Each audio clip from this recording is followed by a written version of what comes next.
For those of you who've already joined, hello and welcome. We will get started in just a few minutes.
Lots of folks who are up late tonight.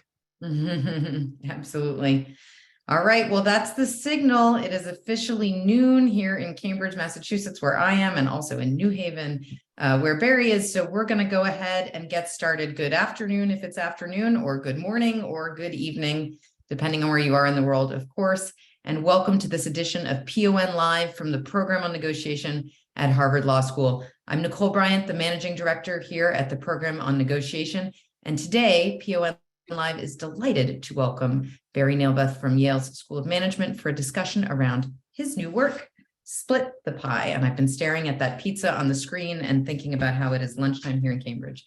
For nearly 40 years now, as many of you know, the Program on Negotiation has led the world in research, curriculum development, and executive trainings related to the fields not only of negotiation, but also mediation and conflict resolution. And we are delighted to have expanded our reach to our global community through our series of PON live events. It is wonderful to see so many regulars and new names coming in from all across the world. Thank you for sharing this next hour for us. So we are going to have a presentation by Barry that will last 30 to 40 minutes, and there will be some active discussion during that time. And at the conclusion, we will have a Q&A portion of this session. If you have a question for Barry, please enter it in the Q&A function at the bottom of your Zoom screen. That allows others to see your question and us to triage more effectively as we try to manage what I'm sure will be a numerous amount of questions over the course of this presentation. I'd like to thank, as ever, the fabulous PON staff for all of their work getting us here today.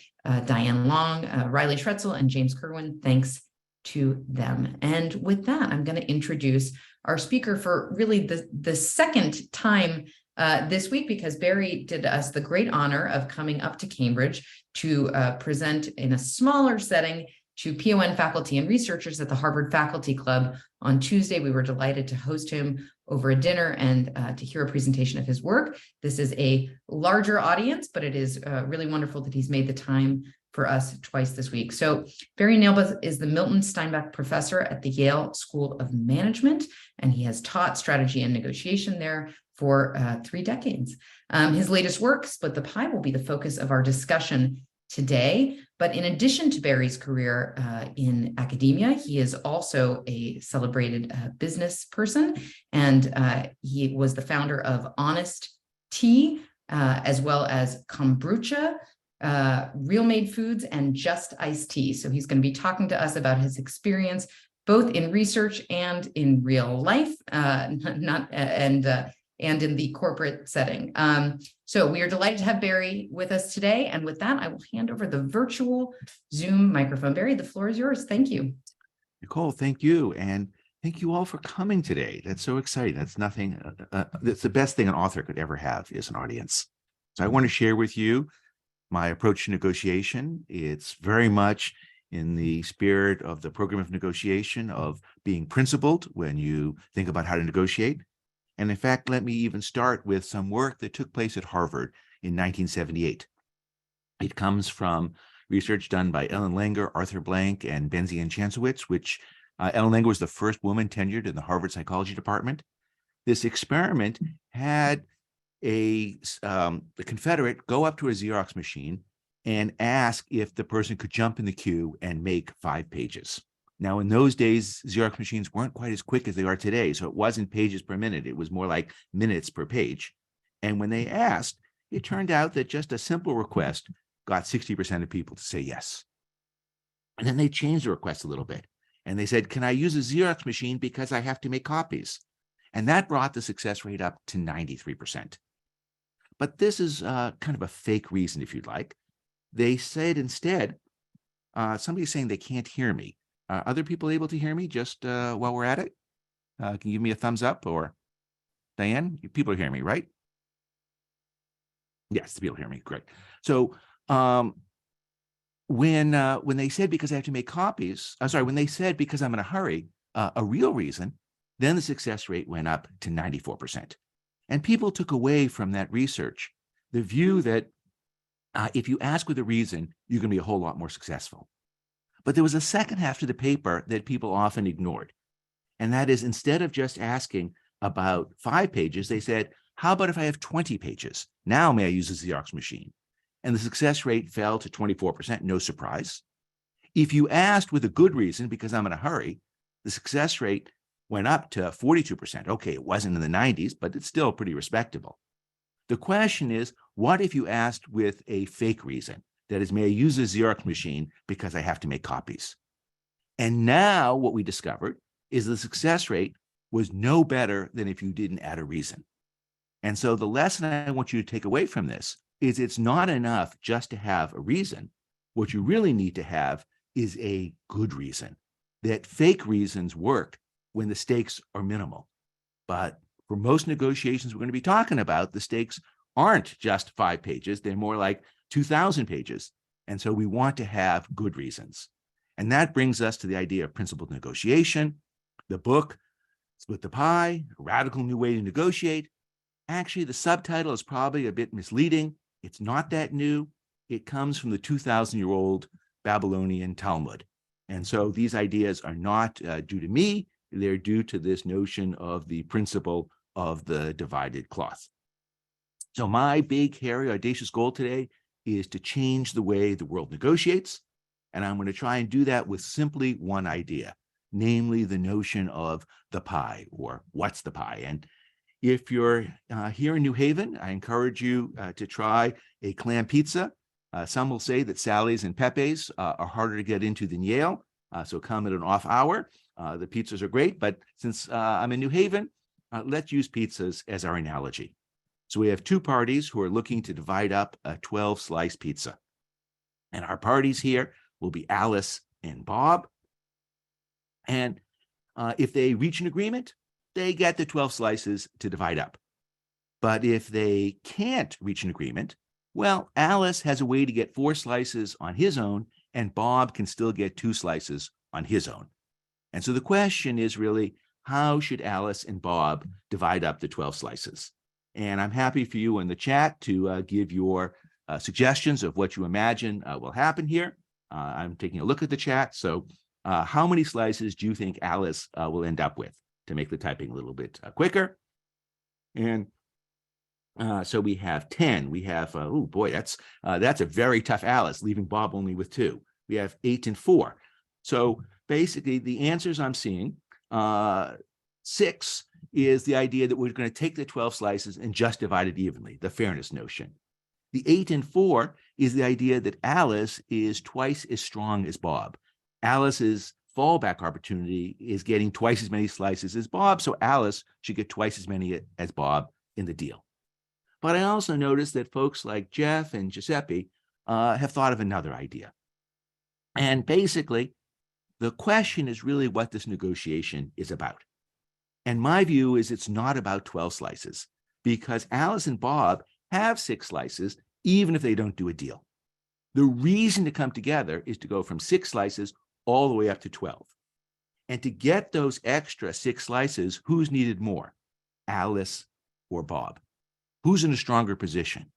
And my view is that they're equally essential, equally necessary to get those extra 6 slices.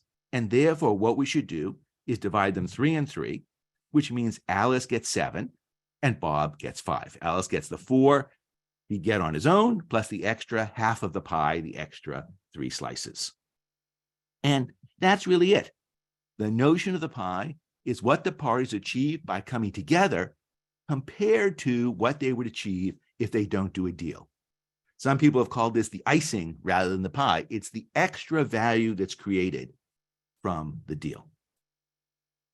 Okay, as simple as it is, I know there are a lot of objections. I just have 2 parties, Alice and Bob. Maybe Alice is much hungrier than Bob, cares a lot more. Maybe they don't know what the pie is. Maybe they don't agree about what the pie is. Maybe emotions are going to come in. Maybe one side doesn't care about fairness or the pie. Or why should the Alices of this world, who were going to get 8 if they were able to persuade the other side they had more power, go along with this? And I'm going to try and come up with responses. I've thought about all of these issues, and we should be able to get through many of them, if not all of them. And of course, there's the book, which is really explaining all of the challenges and why the pie theory works in spite of all of these issues. So some people will say that I'm a little bit of Mr. Spock, the Vulcan approach to negotiation, all about logic, and I plead guilty to that. I think there isn't enough logic when we think about negotiation. You can use logic to bring down the emotions, bring down the temperature, but actually I'd also say that it's combining logic of Spock with the emotional intelligence of Kirk is really what will allow you to be super successful. So let's start with an example of a case where somebody does not care about fairness, emotion, fairness, the pie, it's negotiation with the troll. And I have this friend who isn't as smart as he thinks he is. What he did is he thought he could file a trademark without having to pay a lawyer. And it's true, you can do it, but he didn't know all of the ins and outs. And in particular, he didn't know that when you file a trademark in the United States, it becomes public. It has to become public because otherwise the potential people who want to object to it wouldn't know what the trademark is you filed.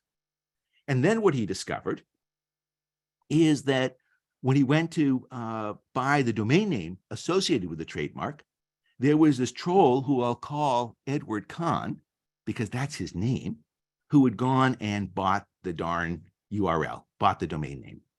And Edward writes to my friend and says, I'll sell it back to you for $2,500. Well, that was a little bit of a rude shock.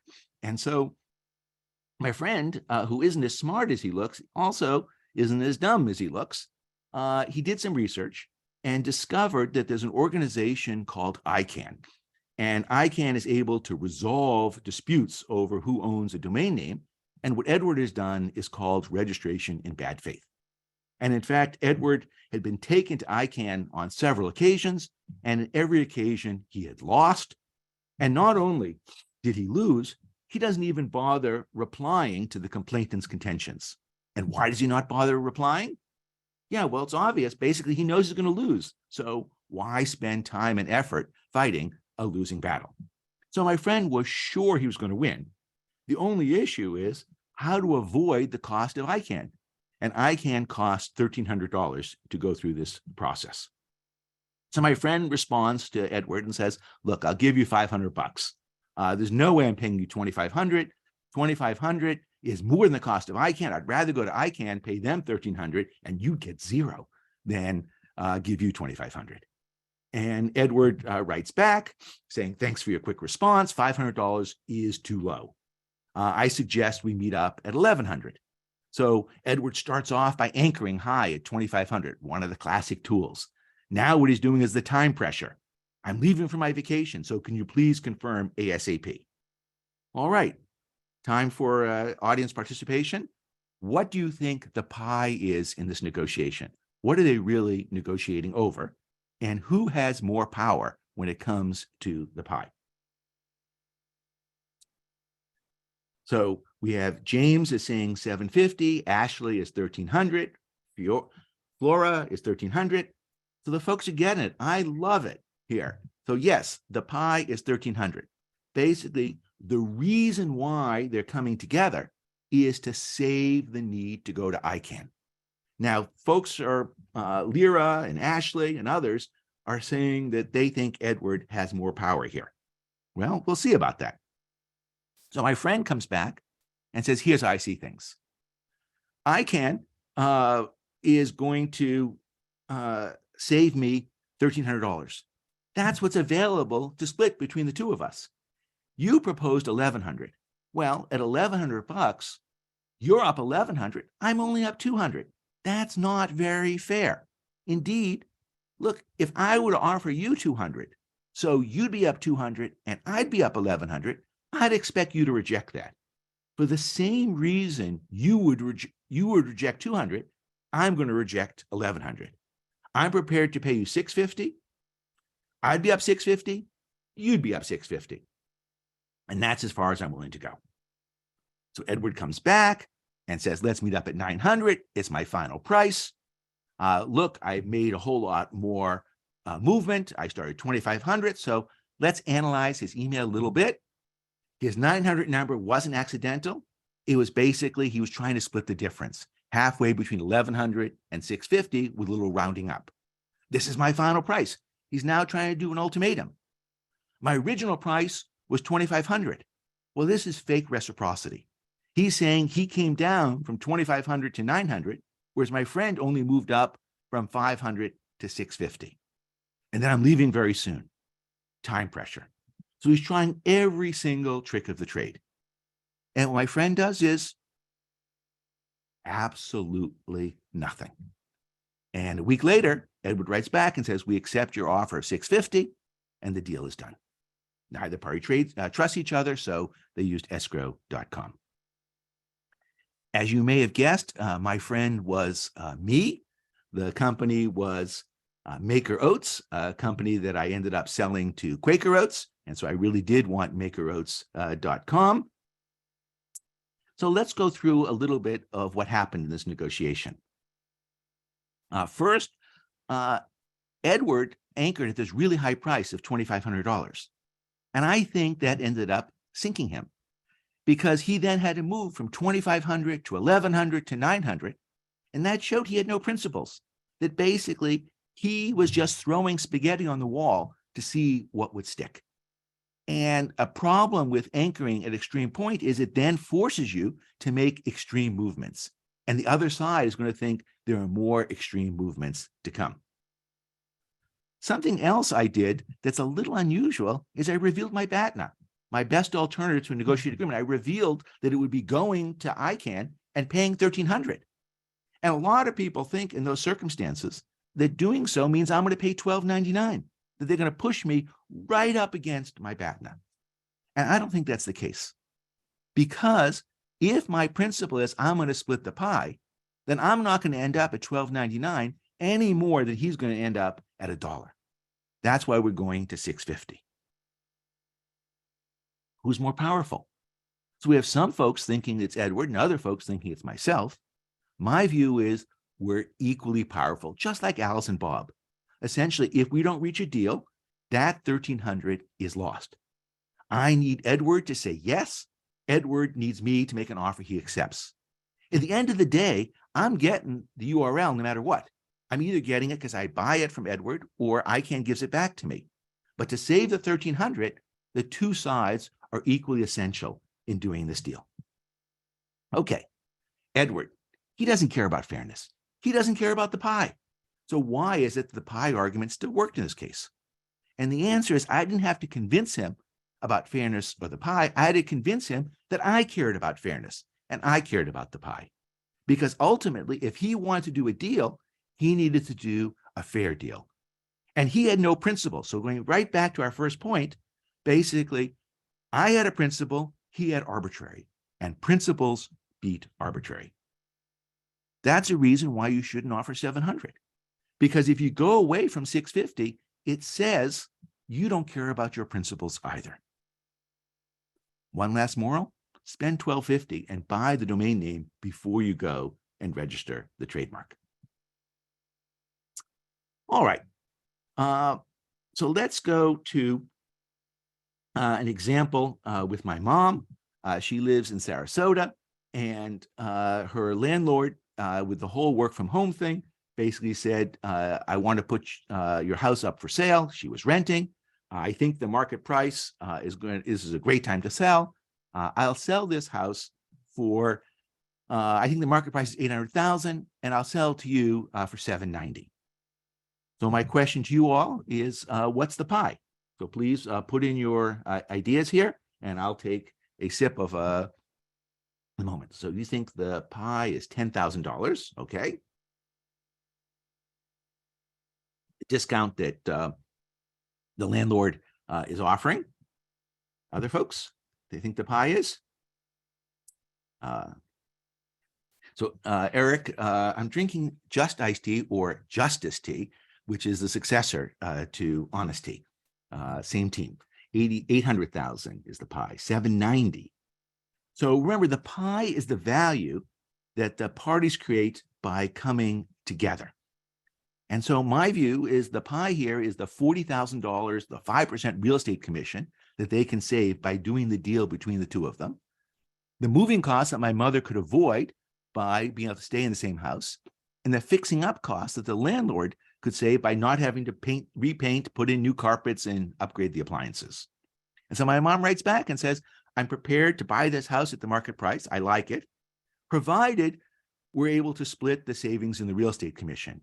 I'll save some moving costs, you'll save some fixing up costs, and we'll call that a wash. And the landlord comes back and says, Marcia, I don't think you get it. It's a hot market. That's why I should get more of the $40,000. And my mom's response is, the fact that it's a hot market is why the market price is high.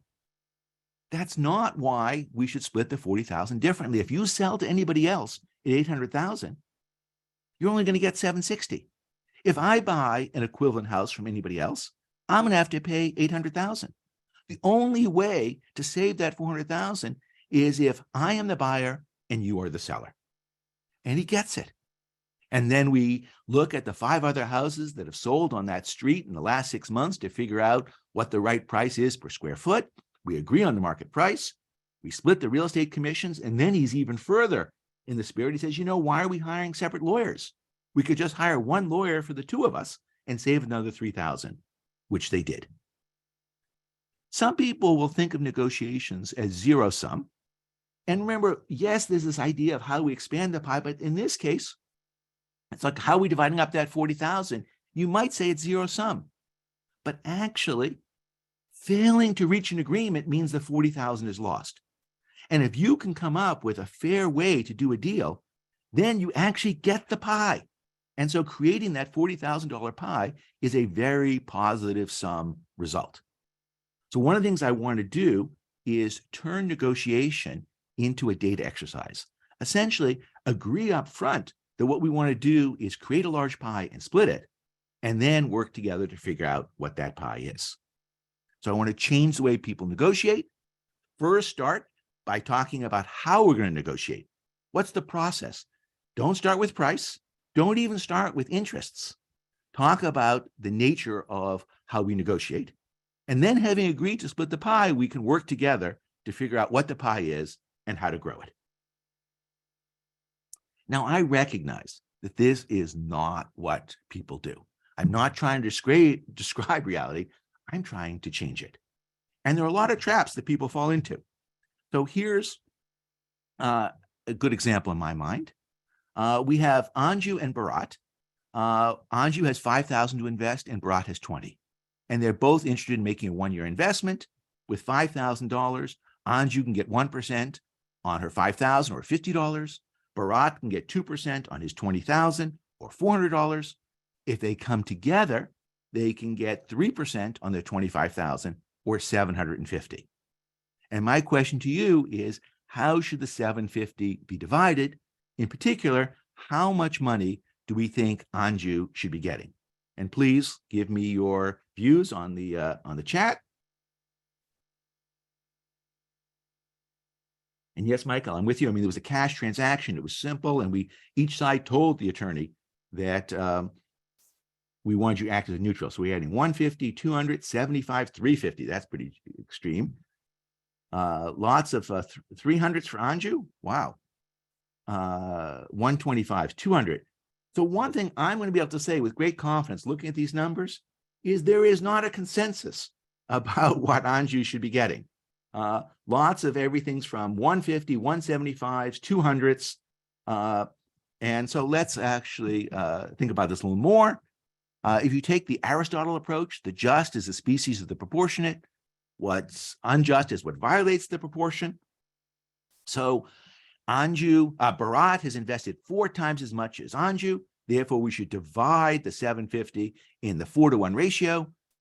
Bharat gets 600 and Anju gets 150. And I think a lot of people were going that way. Both sides make 3% on their money.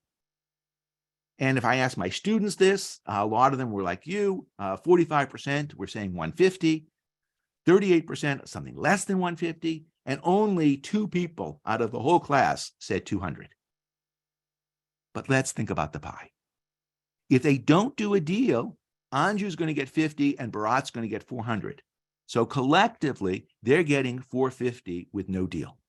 If they do a deal, they get 750. So the reason to do a deal is to go up from 450 to 750 to get an extra 300.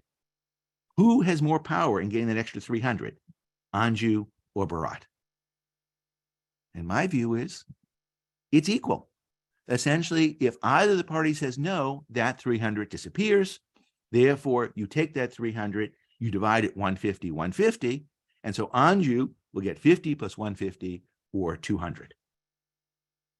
And we did an experiment where we saw what happened when we gave Anju information about the pie. So group Q was negotiations where Anju and Bharat were each told nothing. And 32% of people went for the proportional division, and only 23% went for the 200. But in R and S, we told Anju about the pie. In R, we told Bharat nothing. In S, we told Bharat about anchoring. And you'll see that the fraction of people who went for 150 fell from 32 to 13%. And the fraction who went to 200 greatly increased from 23% to 47%. And so even a small amount of information about the pie is able to change what the Anju's world, the people who are traditionally the smaller parties, who are accepting proportional division, even though, in my view, they shouldn't be. So how do you convince Bharat? Well, one view is that you explain to Bharat about the pie, but you also may have to show to Bharat why the traditional proportional approach is wrong. And so let's consider a slightly different case where the interest rate on 25,000 isn't 3%, but it's only 2%. How would the 500 be divided? And if we stick with a proportional view, so the Bharat gets 4 times what Anju gets, then it's 400 to 100. And you'll see that Bharat gets no benefit. And so the Bharat's going to say, no way, I'm not doing this. To which Anju says, yeah, I got it. The whole problem with proportional division here that you won't accept is for the same reason. That's why I won't take proportional division in the 1, 2, 3% case. So if proportional division is really fair and appropriate, it should work no matter what the numbers are. And because it doesn't work for you here, you can't expect me to accept it somewhere else. Alistair, I'm going to come back to your question about who wants it more or less when we come to the negotiation between Coca-Cola and Honest Tea. Okay. So this is good for the Anjus, but will the Bharats agree? And one of my answers is they don't have a choice, that there is no principled counter to the pie. If you make arguments against it, you're just throwing stuff against the wall, you're being intransigent, and so you're no longer being a principled negotiator. So even if the Bharats don't care about fairness of the pie, if the Anjus do, then they need to be reasonable if they want to get a deal. Moreover, a lot of people want to have a reputation for being fair. And now we understand what fair is. That we can't talk about fairness when we're dividing the 750, because that's not what the negotiation is about. It's about the 300. And when we think about that, then we can understand fairness, we can understand power, and that's how we can think about splitting the pie. Okay. I recognize again, it is hard to see the pie. And so I thought I'd give you one more example of showing how to treat people equally who it looks like make unequal contributions. And this is based on a local case here in Connecticut. We have something called the Regional Education Service Center, or RESC, and it offered $5,000 to a pair of physics and math teachers who could revamp their curriculum to integrate the two subjects. But that revamping required different amounts of work from the math and physics teachers. It took 36 hours of extra work from the physics teachers and only 4 hours from the math teachers. But if they didn't coordinate, they couldn't get the grant. So how should we divide the 5,000 between the physics and the math teachers? And by the way, it was really more like 50,000. There were 10 pairs, but for each pair, how should we divide up the 5,000? And some standard answers might be, well, just give it all to the physics teachers. Another is, let's divide it up in proportion to the effort. The physics teachers are doing 9 times the effort, so they should get 9 times the payment. There's an extra T in math. And lastly, just split it 2,500, 2,500. Now, I think the 5,000 the physics teachers is going to lead to no deal. The math teachers say, sorry, that doesn't work for me. And similarly, the 2,500, 2,500, I think is radically unfair to the physics teachers. They are doing a whole lot more work. So what about the 4,500 to 500 division? And there, I think that's unfair to the math teachers, because the fact is they would rather be in the physics teacher's shoes. They'd rather work 36 hours and get 4,500 than work 4 hours and get $500. Effectively, this option is paying people $125 an hour for their time. So what is the case? What is the right way of thinking about this? Teachers make, say, $60,000. We'll be generous. We'll call it $40 an hour. This curriculum reform is going to take 40 hours of work. So that's $1,600 of extra work. So pay each teacher for their time at $40 an hour. That's $160 to the math teachers and $1,440 to the physics teachers. That leaves $3,400. That's the pie. So the pie is the extra value created by this deal. If it turns out there was only $1,000 to pay the teachers wouldn't do it. They would rather not spend that effort and revamp the curriculum. So again, the pie is not 5,000, it's 3,400. You split the 3,400, 1,700, 1,700. Then you pay the physics teachers $1,440 for their effort and the math teacher $160 for their effort. Here's one more way of seeing it. Imagine each teacher had to do 20 hours. So it was equal effort. Then I think every one of you would have started off and just said $2,500 for each. You would have had no trouble. Well, what about if the math teacher says, look, I'll cover 16 hours for you. That is, I'll do study halls and thereby equalize the time. Well, now we're good at 2,500. And then the math teacher says, that 16 extra hours that I was going to do for you, can I buy that back from you at $40 an hour? And the physics teacher says, yeah, $40 an hour.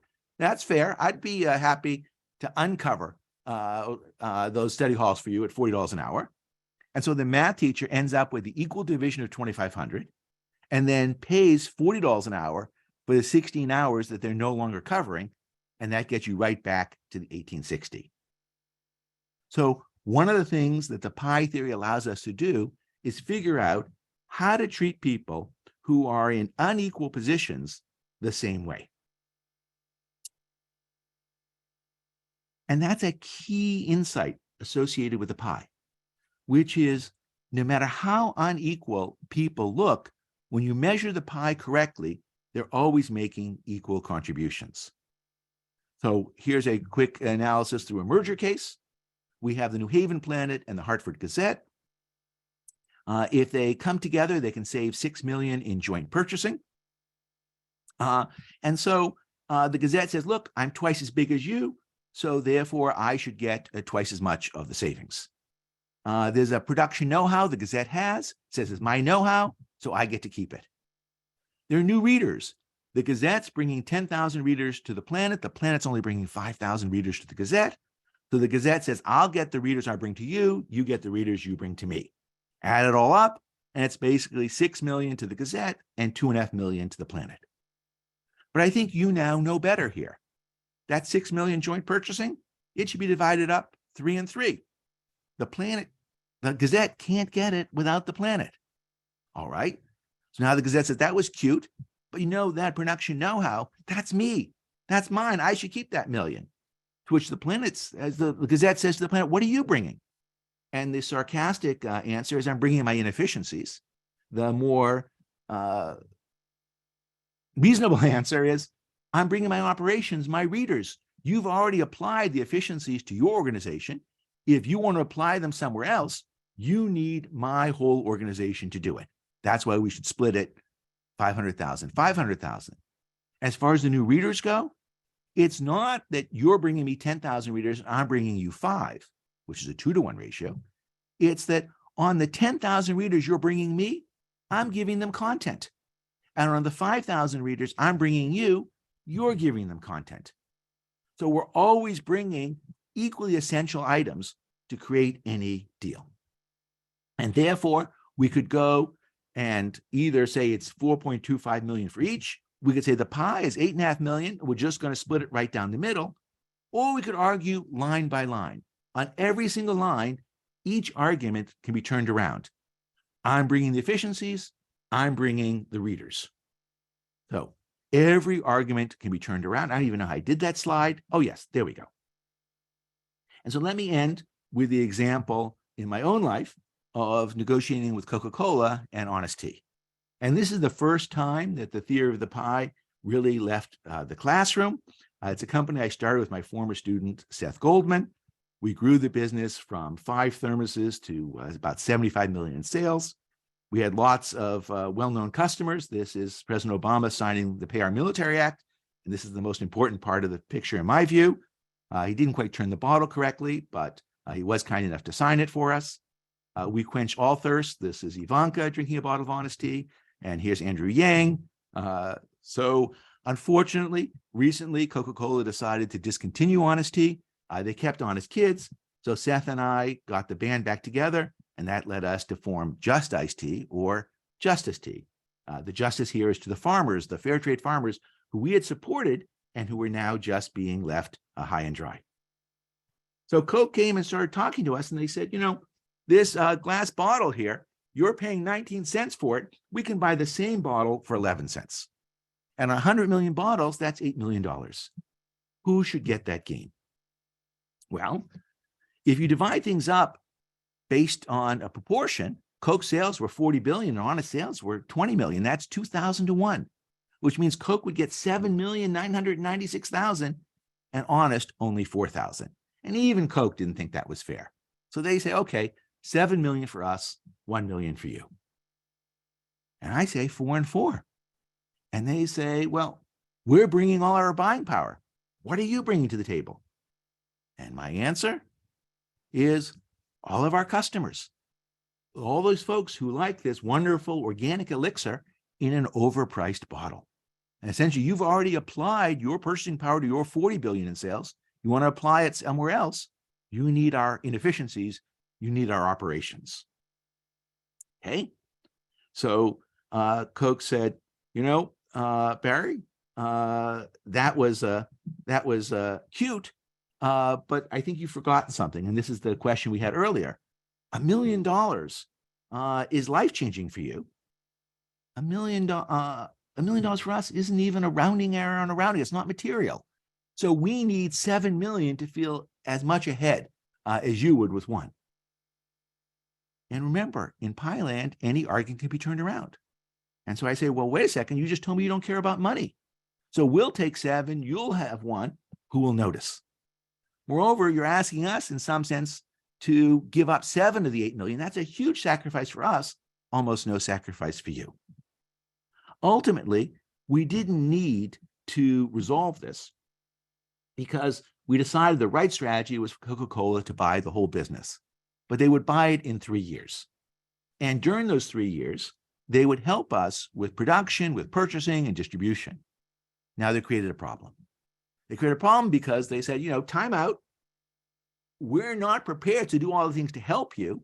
and then actually have to pay more money as a result. All right. So what are we going to do about that? And it's the pie to the rescue. Essentially, what we said is you should pay full price, that is the market multiple, on sales up to X, where X is what we could have achieved without your help. To the extent we're able to do something above X, yeah, we couldn't have done it without you, but you couldn't have done it without us being the vehicle to help. And therefore, you should pay half the market multiple. And we agreed on this formula in the first hour of our negotiation. And then we spent a lot of time negotiating, discussing what the right market multiple is and what X is, what is that we could achieve without their help. Again, it's turning negotiation into a data exercise. It's agreeing up front on the principles by which we will negotiate. So whether you're big or whether you're small, you always want to appreciate what the pie is. And if you're asking for more than half the pie, okay, you're being greedy here. And so you should be aware of the fact that you're being super greedy. And if you're accepting less than half the pie, you should be aware that you are not getting as much as you should be, as your power actually reflects. And so what I hope you've seen here today is that work from experiments, work from theory, and field-tested evidence all says that the pie theory works. So let me end with a application to our society. There's a famous professor at NYU named Richard Epstein. He has a book called The Takings, and in it he talks about the implicit normative limit on the use of political power is it should preserve relative entitlements. So we go from this little circle here to the big circle. The E group, who was the richest originally, gets the biggest increase. And the D group, who was poor originally, gets the smallest. And you could agree with me or disagree with me about the fact that the outer ring should be divided evenly, not proportionally. But what I find striking is that it wasn't even worthy of a comment, as in there's some other way of doing it besides proportional. And that knee-jerk default to proportional division, I think, is explaining some of the challenges we're having in terms of continued income inequality in the United States and around the world. So when it comes to using the pie, understand that everything is symmetric. You can always turn our arguments around to defend your position. Think about the honest tea case, the merger case. The world starts with unfair divisions. Think about Anjou and Bharat. And you can undo those unfair divisions when you frame things back in pie land. The pie helps you figure out how to provide equal treatment to people who are in unequal positions. Think about our rest case, the math teachers and the physics teachers. If you don't know what the pie is, there's a big chance you're going to end up with less than half. You don't have to split the pie evenly, but if you don't, there's a risk that one side is going to feel they're being treated unfairly, even if they don't understand or have the vocabulary to explain it, and they'd be a whole lot less cooperative in terms of working with you to expand the pie.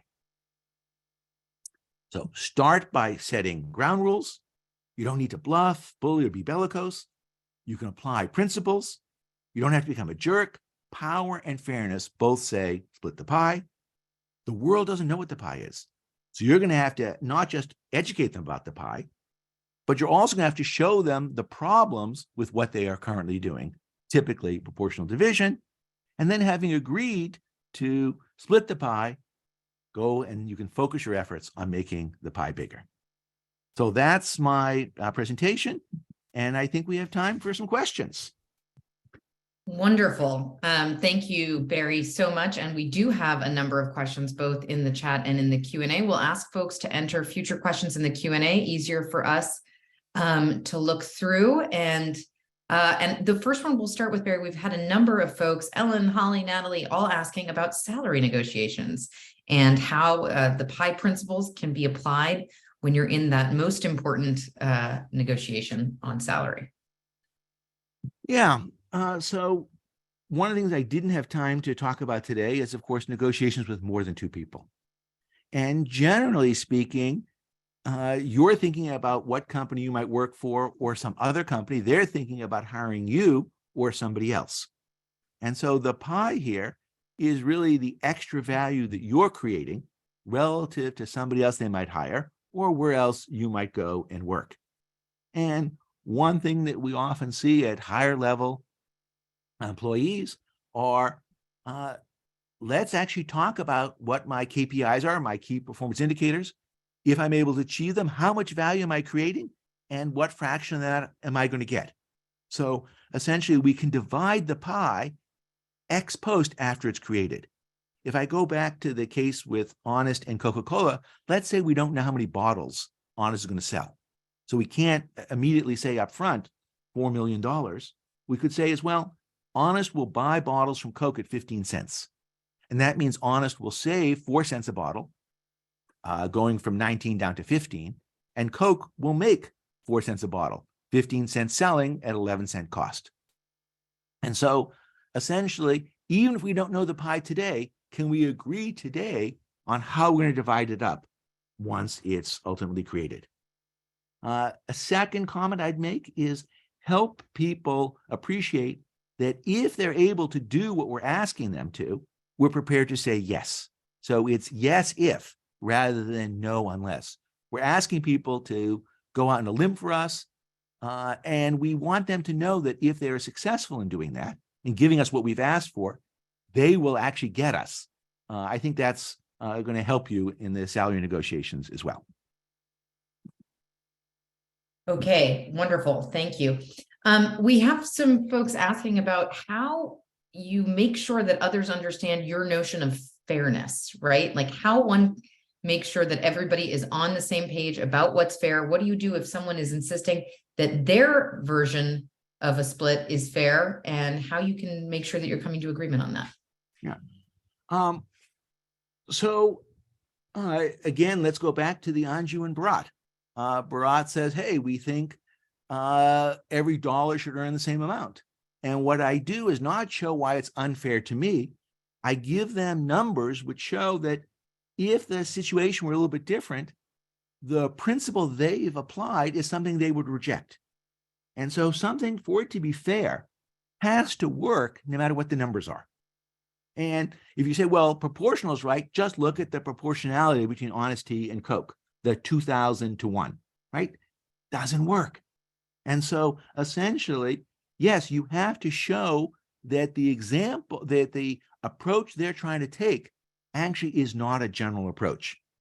Often it's mistaken because they're looking at the wrong numbers. They're looking at the 12-slice pizza or the 750.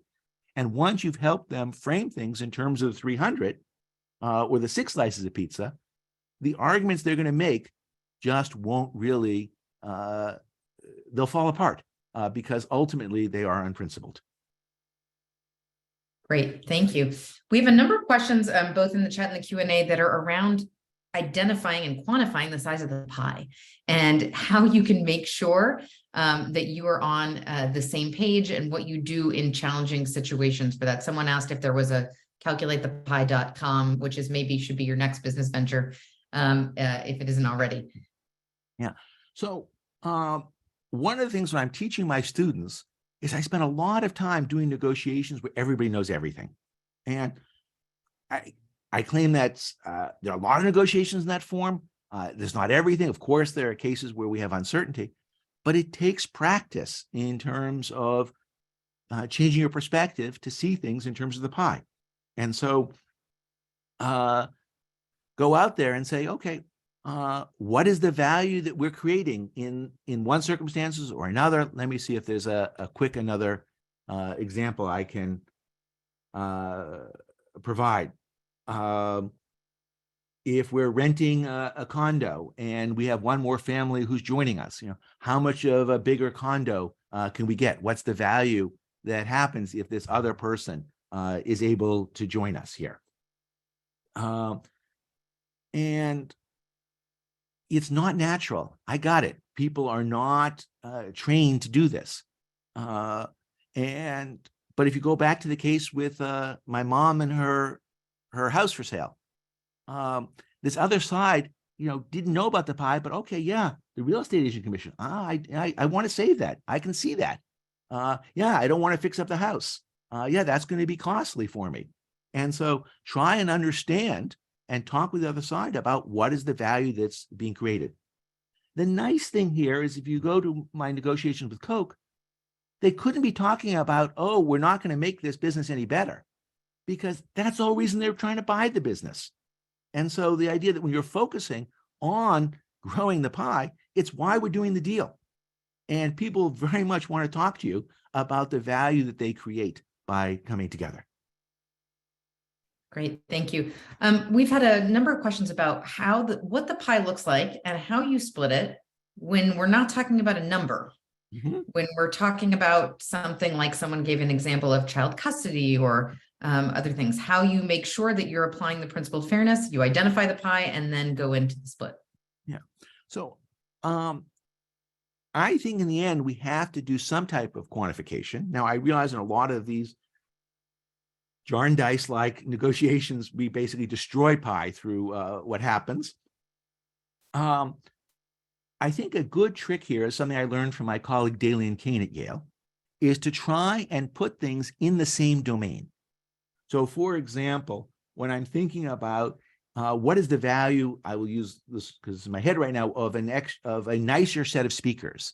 And these extra speakers might cost another $500. Is it worth it to me or not? It's hard to think about it in terms of the dollar number of sound, but I could say, how many CDs could I get for that? How many months of Netflix could I get for that? And so try and sort of do entertainment for entertainment. Or if you'd say, I'm thinking about this extra salary, but it's going to require more time away from home. Well, what is the value of a commute? What is the value of having the more comfortable car? And so try and not do dollar versus this other activity, but things in the same domain, I think can be a useful way of essentially quantifying it, but quantifying it in a way that's easier for us to make comparisons with. We have a number of questions related to the sale of Honest Tea, and one of the things that's so great about this presentation is being able to delve into that, experience that is so unique to you. What would you have done differently, if anything, that you're able to share now? And as you would think about Just Iced Tea, or, what are some of the learnings that you're taking away from that experience? Well, it's not necessarily a negotiation point, is we certainly did not spend enough on operations. And as a result, we had recalls, and that was a complete disaster. But there's something we did do that I didn't share with you. So let me go back one step. People say, oh, that's not the way it's done. And actually, the fact that people do it in some standard way that doesn't make any sense doesn't mean you can't change it. And in fact, that's the whole purpose of this negotiation. If all we're doing is this seminar, if all we're doing is just telling you how the world does things, we haven't told you anything to make your life better. So at the beginning of Honest Tea, one of the things we did is we thought this was going to be a great business. And the standard approach to raising money is you say, okay, I think it's going to be worth a couple $100 million, but nobody really believes me. So I'll raise money at a $3 million valuation or a $5 million valuation, and we'll bring in $1 million, and therefore you'll own 1/5, 1/6 of the company.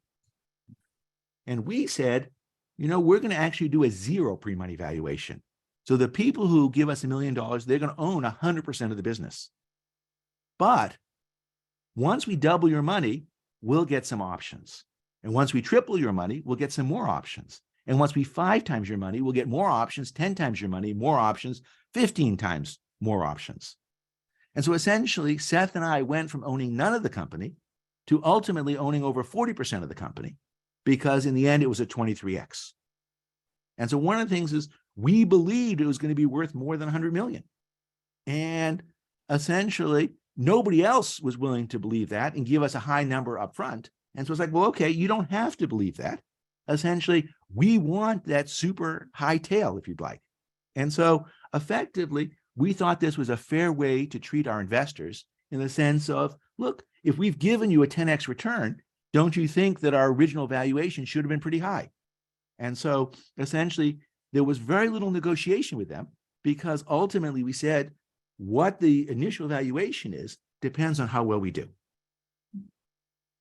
Great. Wonderful. Well, we look forward to seeing what happens with, the current companies in the future. You'll be coming back for an encore performance in a couple of years, whenever that happens. Great. So coming from the book, as a subject we weren't able to touch on during the course of this presentation, what if you feel that you're being used as a pawn? Yeah. So I today just emphasize two-party negotiations, in which case you can't be a pawn.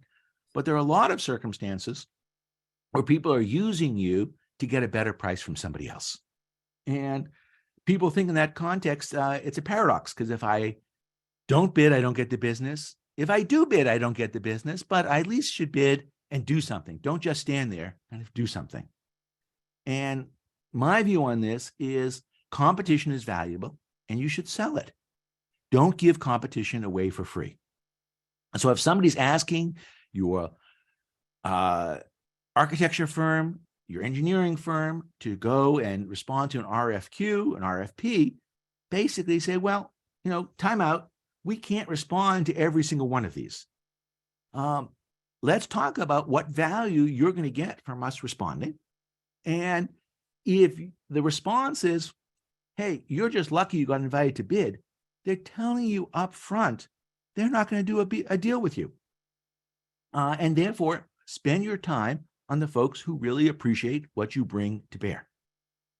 So there's a great story in the book about a company called Holland Sweetener, who built a plant to make generic aspartame. And they spent $40 million on that plant. And in the end, they helped save Coke and Pepsi $200 million, who renegotiated their contracts with Monsanto to get NutraSweet at a much better price. And I claim that was entirely predictable. The mistake that Holland Sweetener made was that they didn't negotiate up front to say, you want us to build a plant? Help pay for the plant. Give us a guaranteed sales contract. Give us a fraction of the savings that we make possible. And in general, you may not get paid to play up front in terms of dollars, but you can say, I want to meet the CFO. I want to meet the person in charge of ISO 9000. I want to understand what your KPIs are so I can make sure my bid is responding to that. Or if you didn't win the bid last time, you say, look, before you want me to bid again, before I'm willing to bid again, please tell me exactly what I would have had to have done differently in my prior bid in order to win. So the way you can get paid to play is access to information, access to people. Great. Thank you.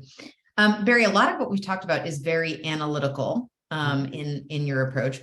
What about emotions and the role and the role that they can play as you're thinking about splitting a pie?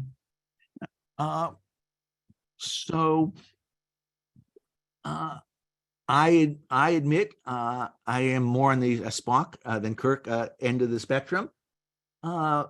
And I think one reason we have a lot of emotions coming into negotiations is people are feeling like they're being treated unfairly. We know capuchins. If you have two capuchins in an experiment and they're both being fed cucumbers, they're happy.